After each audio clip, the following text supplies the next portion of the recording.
Deep red Alabama will send a blue Democrat to the U.S. Senate for the first time in 25 years. At least that's what the leaders of both parties are saying. The results show Democrat Doug Jones completing a come-from-behind win yesterday over Republican Roy Moore, whose lead evaporated amid allegations of sexual misconduct. But correspondent Peter Doocy tells us tonight from Montgomery, Alabama, Moore may not be done yet. The judge says the jury is still out. That it's not over. Republican Roy Moore is refusing to accept a loss in his campaign to keep Alabama's Senate seat in Republican hands. And that's what we've got to do, is wait on God and let this process play out. The campaign is clinging to hope that when military ballots are counted next Tuesday, the 1.5-point hole they're in shrinks to just half a point, because that would trigger a taxpayer-funded recount. If the gap doesn't narrow, Moore's team can still ask for a recount, but they'd have to pay for it.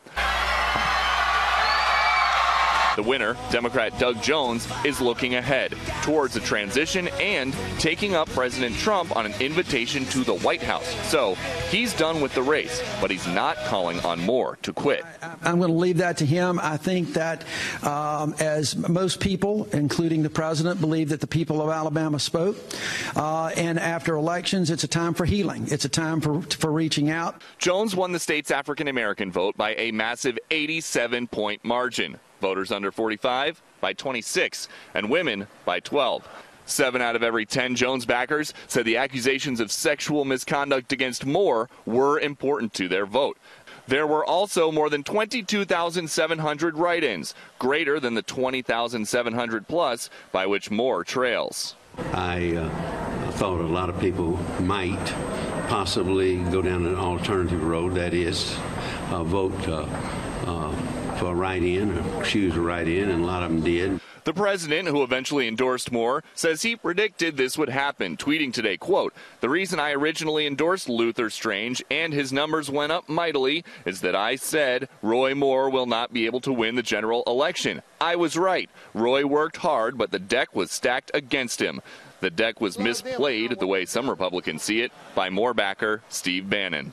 This guy does not belong on the national stage. He looks like some disheveled drunk that wandered onto the political stage.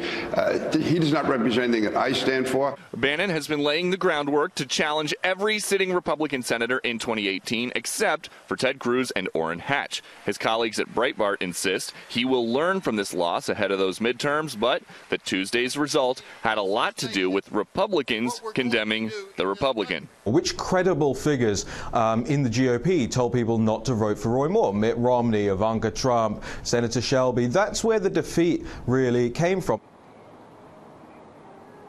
We've learned the highest profile politician to get involved in this contest, President Trump, has been working the phones today, reaching out to allies, asking them if there's anything he could have done differently. The president wants to make sure that next time he doesn't lose another seat. Brett? Peter Doocy in Montgomery. Peter, thank you.